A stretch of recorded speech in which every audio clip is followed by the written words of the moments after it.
Hey there, my name's Patty, and my husband John and I, both born and raised in northeastern Ohio, decided to take our first bikepacking trip on the Ohio to Erie Trail.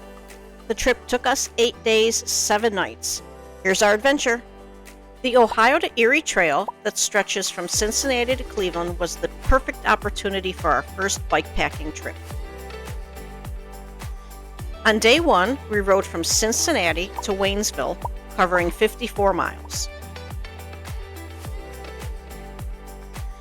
We spent the night on the Kentucky side of the Ohio River, only 1 mile to the start of the trail.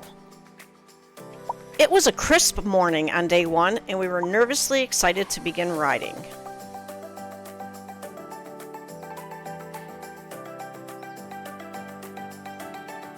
Pedaling to the beginning of the trail, we rode across the iconic suspension bridge spanning the Ohio River.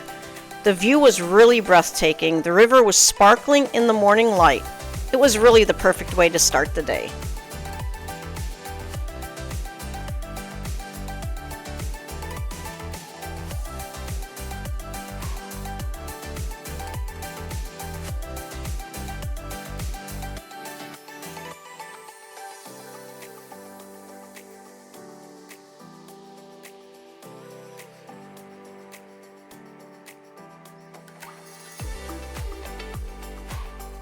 Riding along the river shortly after, the quiet flow of the water and the calmness of the trail made for a peaceful and grounding start to our adventure.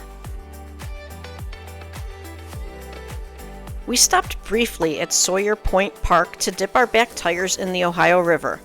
It's a tradition for those riding point to point.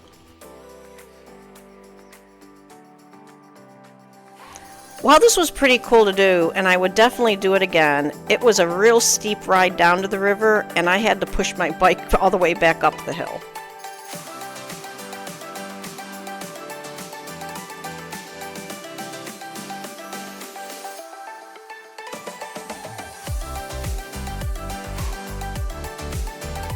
It was pretty cool to discover that part of the trail actually followed old trolley tracks, giving us the unique experience of riding directly on history as we pedaled along.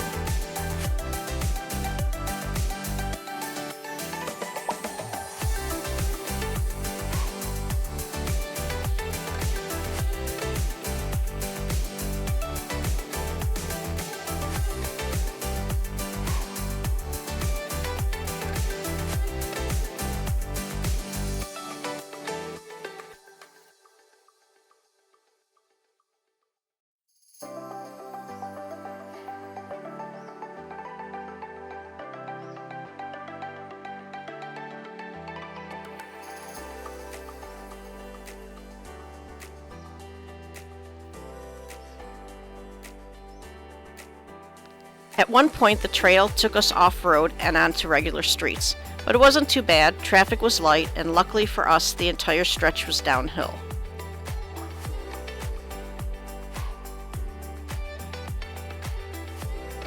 It's a good thing that we have helmets to where we can talk to each other. It actually makes me feel a lot better that we can keep in constant communication. This is a perfect example of why, and as I like to say, I'm not built for speed.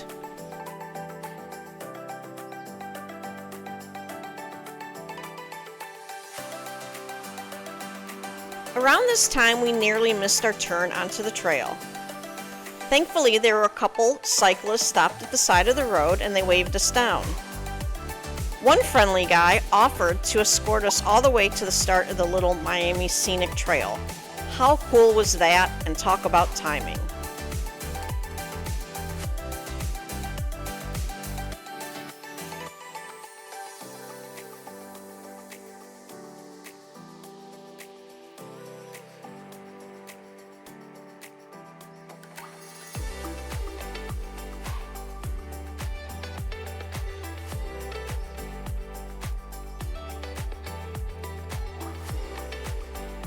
Our new friend said he knew a better place for us to dip or re-dip our tires into the Ohio River. So I guess now we have 2 official starts to our trip.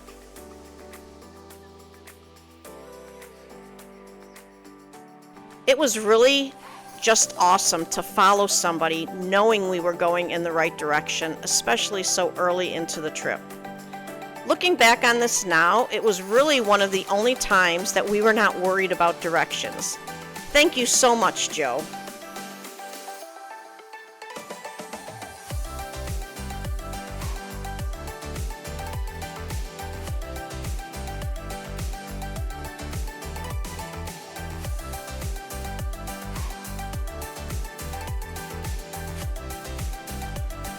Shortly after passing Lutkin Airport, we said our goodbyes and thanked our new friend Joe for the guided tour safely to the Beachmont Bridge Connector.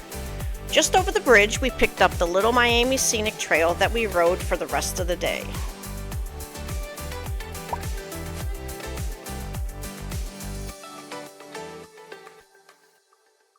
About 10 miles later, we came across the Milford Trailhead right on the trail. This was such a quaint place with picnic tables, a mini snack bar, restroom, and even a bicycle repair shop.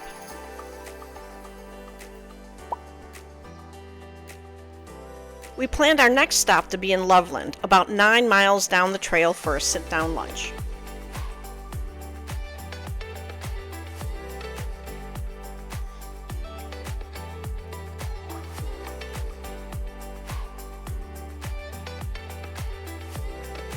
By midday, we arrived in Loveland.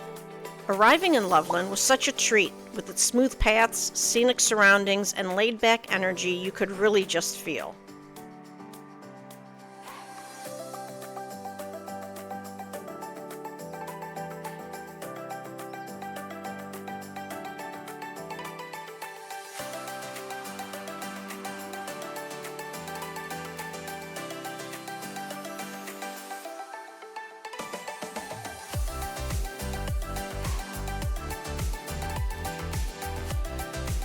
Loveland was probably one of my favorite stops on this trip. So many people out and about, walking, biking, and just enjoying a beautiful day.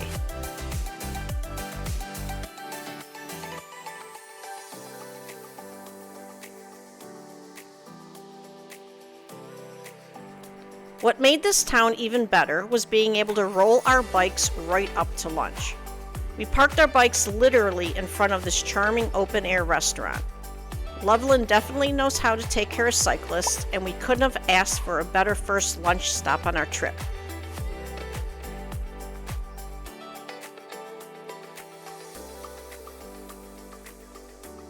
After lunch, it was time to hop back on the bikes and continue down the trail.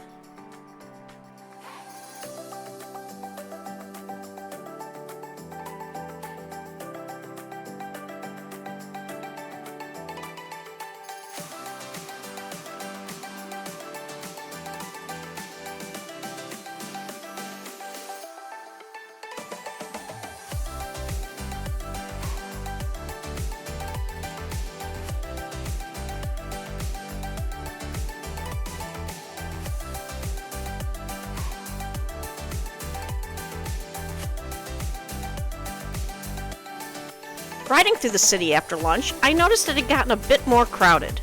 Normally that might be a hassle, but here it was actually kind of nice. There was something energizing about seeing so many people out and about, enjoying the sunshine and the lively atmosphere.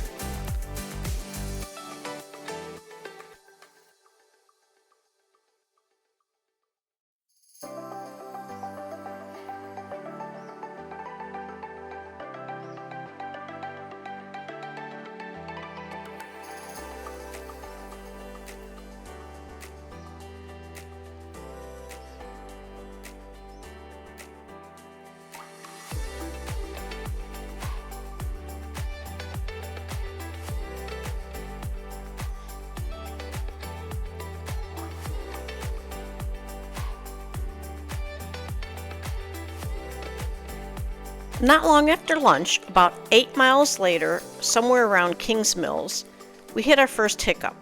John's back tire went flat. Luckily, we planned for such unfortunate events. John quickly fixed the flat. I stood around and took pictures.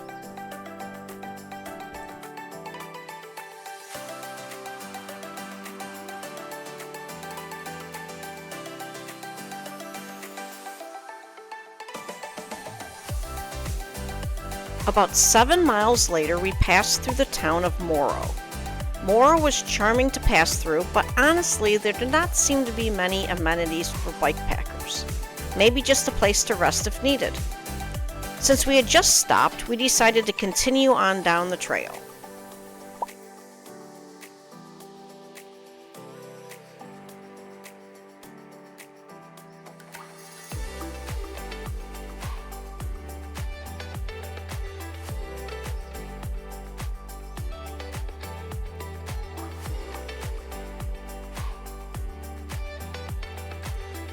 By late afternoon, we arrived in Waynesville and checked into a delightful bed and breakfast, the Hamel House Inn. This place was excellent. The cozy atmosphere was the perfect ending to our first day. As we settled in for the night, I personally did feel a sense of accomplishment, and I could not wait to see what was in store for our next leg of our trip.